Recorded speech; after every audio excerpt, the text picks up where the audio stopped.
السلام عليكم. ازاي تزرع فراولة في البيت تضمن استمرار الانتاج عندك؟ النهارده هننفذ فكرة الجرونات المعلقة، فكرة موفرة للمساحة وبتحمي الشتلات من أمراض التربة.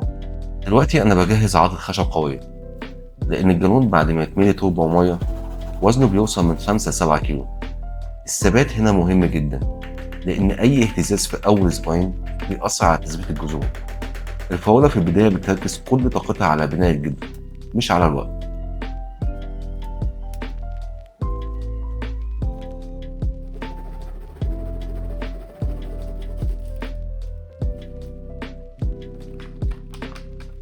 هنا بقص الجزء العلوي من الجنين واستخدمه مع القاعدة للزراعة. بعد كده بخرم من 5 ل6 فتحات للقاع. الفتحات دي مهمة جدا لأنها بتخلي المية تتسرب بسرعة والجذور تقدر تتنفس. لو مفيش فتحات كفاية المية هتقعد في التربة والشتلة ممكن تضعف أو تموت. أي جالون معمول بالطريقة دي هيخلي الشتلة تحافظ على جذورها وتنمو كويس.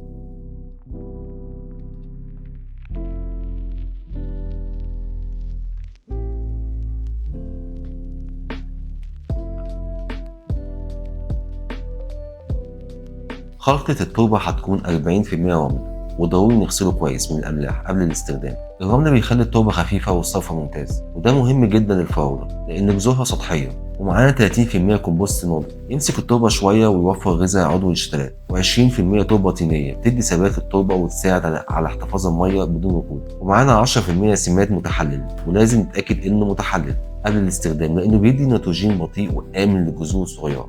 وعموما أي خلطة معمولة بالشكل ده هتخلي الشتلة تحافظ على نفسها وتنمو بسرعة. بعلق الجالونات على العارضة وبسيب مسافة من 10 ل 15 سم بين الجالون والحيطة. المسافة دي مهمة للتهوية وعشان ما يحصلش حبس رطوبة بين النبات والحيطة، كمان بتساعد إن الضوء يوصل لكل جوانب النبات. وعموما الفراولة محتاجة من 6 ل 8 ساعات ضوء قوي يوميا.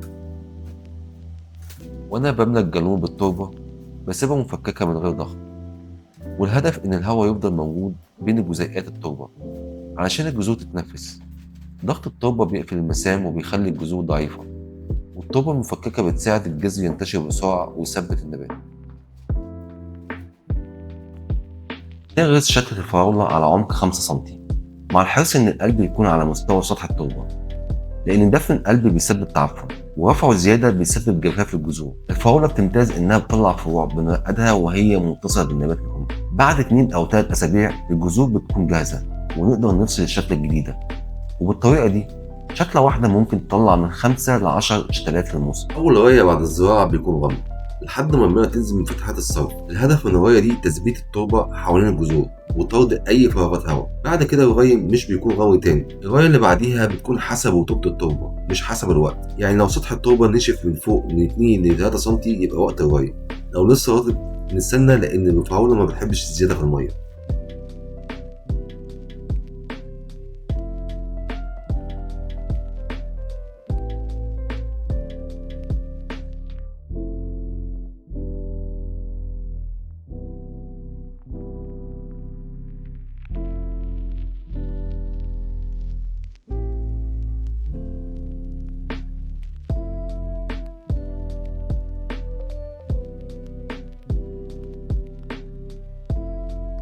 ولو التجربة دي كانت مفيدة اعمل لايك واشترك في القناة واكتب في التعليقات ايه النبات اللي حابب تزرعه بنفس الطريقة. سلام واشوفكم على خير.